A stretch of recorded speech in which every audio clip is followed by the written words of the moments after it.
सर्वप्रथम सर्वांना क्रांतिकारी जय भीम।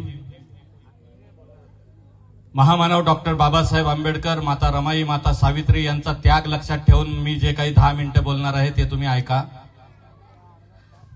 अखंड विश्वाला शांतीचे महान मार्ग देणारे, विश्ववंदनीय करुणासागर, दुःख मुक्तीचे दाता आणि संपूर्ण जगाच्या कल्याणासाठी पुत्र राहुल याला भिक्खू संघात सामील करून आपली वंशवेल कायमची छाटून टाकणारे, लोकशाही स्वातंत्र्याचे पहिले प्रणेते ज्ञानसूर्य तथागत भगवान गौतम बुद्ध, पिढ्यान पिढ्या त्या जीर्ण रूढीच्या शृंखलेस त्या तोडिले, बुद्धा विना नाही कुणा हात भीमाने जोडिले। भारतीय राज्यघटनेचे शिल्पकार, महामानवाचे महामानव, प्रकांड पंडित, दिग्विजयी नेते आणि या देशातील कोट्यावधी शोषितांचे, पीडितांचे, कष्टकऱ्यांचे, श्रमजीव्यांचे, भूमिहीनांचे आणि स्त्रियांचे उद्धारक, विश्वभूषण महामानव डॉक्टर बाबासाहेब आंबेडकर, कुळवाडी भूषण रहितेचे लोकाभिमुख राजे, स्वराज्य सूर्य छत्रपती शिवाजी महाराज, श्री उद्धारक आणि थोर समाज सुधारक, क्रांती सूर्य महात्मा ज्योतिबा फुले, आरक्षणाचे पहिले पुरस्कर्ते समता सूर्य शाहू महाराज, जग बदल बदल घालून घाव सांगून गेले मज भीमराव, तमाम मातंग समाजाच्या कथा आणि त्या कथेच्या क्रांतिकारी आणि वेदनादायी व्यथा आपल्या लोकसाहित्याच्या माध्यमातून जगाच्या वेशीवर टाकणारे थोर लोकशाहीर आणि साहित्य सम्राट अण्णाभाऊ साठे, आपल्या हातामध्ये खराटा घेऊन केवळ लोकांची अंगण साफ केली असं नव्हे, तर आपल्या प्रबोधनाच्या माध्यमातून, कीर्तनाच्या माध्यमातून लोकांची मन देखील शुद्ध केली, मेंदू शुद्ध केले असे संत गाडगे महाराज, शिक्षण महर्षी, ज्यांनी म्हटलं की माझ्या दाढीच्या केसामध्ये जेवढे पांढरे केस आहेत तेवढी बहुजनांची मुलं शिकली पाहिजे आणि मनोवाद्यांच्या छाताडावर थया थया नाचली पाहिजे, असे कर्मवीर भाऊराव पाटील।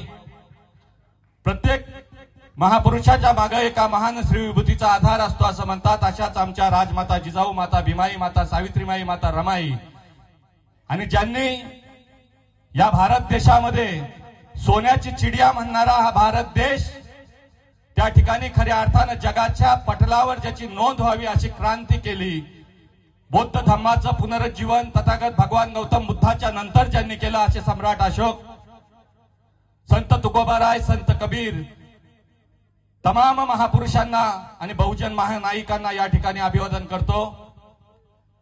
महामानव डॉक्टर बाबासाहेब आंबेडकरांची जयंती जगातील 193 देशामधील, राष्ट्रामधील 175 हून अधिक राष्ट्रांमध्ये साजरी केली जाते। जगातला एकमेव महामानव आहे की ज्याची जयंती 14 एप्रिलला सुरू होते आणि पावसाचा थेंब पडेपर्यंत त्या ठिकाणी सुरूच राहते। का होते डॉक्टर बाबासाहेब आंबेडकरांची जयंती इतक्या मोठ्या प्रमाणामध्ये? दहशतवादी असलेला देश पाकिस्तान, या देशामध्ये देखील बाबासाहेबांच्या विचारांचा, बाबासाहेबांच्या तत्वज्ञानाचा गौरव या ठिकाणी होतो। यापेक्षा मोठी ती गोष्ट काय? बाबासाहेब आंबेडकरांची जयंती का एवढ्या मोठ्या प्रमाणात साजरी होते? त्याचं कारण असं आहे की अखंड भारत देशातील सामाजिक विषमता नष्ट करून एक धष्टपुष्ट, प्रबुद्ध आणि समृद्ध भारताच्या निर्मितीमध्ये डॉक्टर बाबासाहेब आंबेडकरांचं अमृततुल्य असं योगदान आहे। जगामध्ये अनेक क्रांत्या झाल्या असतील, जगामध्ये अनेक सत्याग्रह झाले असतील, जगामध्ये अनेक लढे आणि आंदोलन झाले असतील, पण जगामध्ये एकमेव महापुरुष बाबासाहेब आंबेडकरांच्या इतिहासावर, त्यांचा ज्वलंत इतिहास त्या ठिकाणी जगाच्या इतिहासाच्या पटलावर नोंदला गेलाय। कारण बाबासाहेब आंबेडकरांनी या वर्ण व्यवस्थेला, या मनोवादाला, या जातीय व्यवस्थेला पुरून टाकताना, गाडून टाकताना जे आंदोलन, लढे आणि सत्याग्रह केले, त्या लढ्यामध्ये रक्ताचा एकही थेंब न सांडता रक्तविरहित क्रांती करणारा एकमेव महामानव म्हणजे माझे डॉक्टर बाबासाहेब आंबेडकर। बाबासाहेब आंबेडकरांच्या जीवनामधलं सर्वात मोठं जर क्रांतीचं काम असेल, सर्वात मोठं समतेचं काम असेल, तर ते काम कोणतं आहे? स्वातंत्र्य, समता, बंधुता, न्याय आणि लोकशाहीच्या मूलभूत तत्व प्रणालीवर आधारलेली विज्ञाननिष्ठ राज्यघटना बाबासाहेब आंबेडकरांनी या भारत देशाला बहाल केली आणि खऱ्या अर्थानं या देशामध्ये समता रुजवली। सामाजिक समता रुजवताना बाबासाहेबांनी जातीयतेचे, वर्ण व्यवस्थेचे जे चटके सोसलेत ना, त्याची जाणीव आज बाबासाहेब आंबेडकरांची जयंती तुम्ही साजरी करताना सर्वांनी ठेवली पाहिजे। बाबासाहेब आंबेडकर काय म्हणतात? बाबासाहेब आंबेडकरांचे संदेश काय? बाबासाहेबांची जयंती एक दिवस साजरी करून चालणार नाही, तर बाबासाहेबांचा विचार हा 365 दिवस वर्षानुवर्ष पिढ्यानं पिढ्या त्याच ताकदीने त्या ठिकाणी बाबासाहेबांच्या जयंतीचा उत्सव मनामध्ये आनंद या ठिकाणी असला पाहिजे।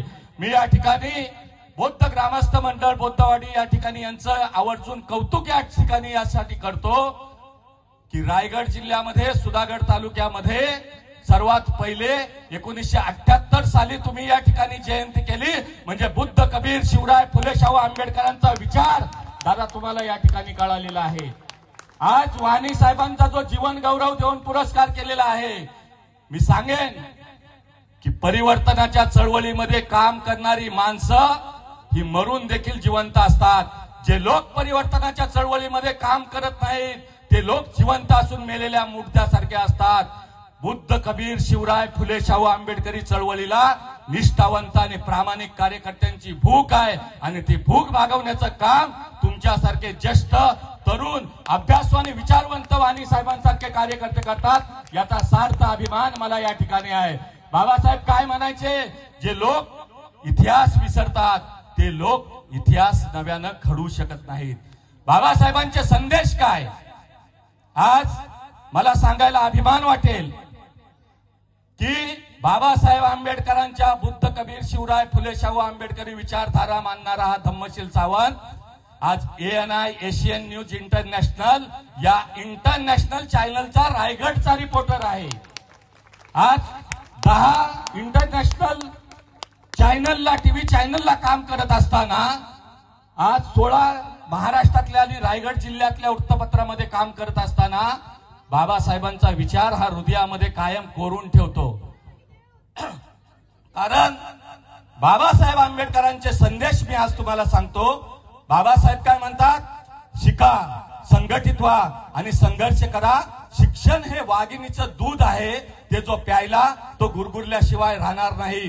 गुलामाला गुलामीची जाणीव करून द्या, म्हणजे तो बंड करून उठेल। अरे 100 दिवस शेळी होऊन काय जगता, 100 दिवस शेळी होऊन काय जगता, एक दिवस जगा पण वाघासारखे। मी या ठिकाणी सांगेन की बाबासाहेब आंबेडकर आणि छत्रपती शिवाजी महाराजांची ही रायगड ही क्रांतीची भूमी आहे, जिथं जिजाऊ मासाहेबांचा या ठिकाणी रहिवास झालेला आहे।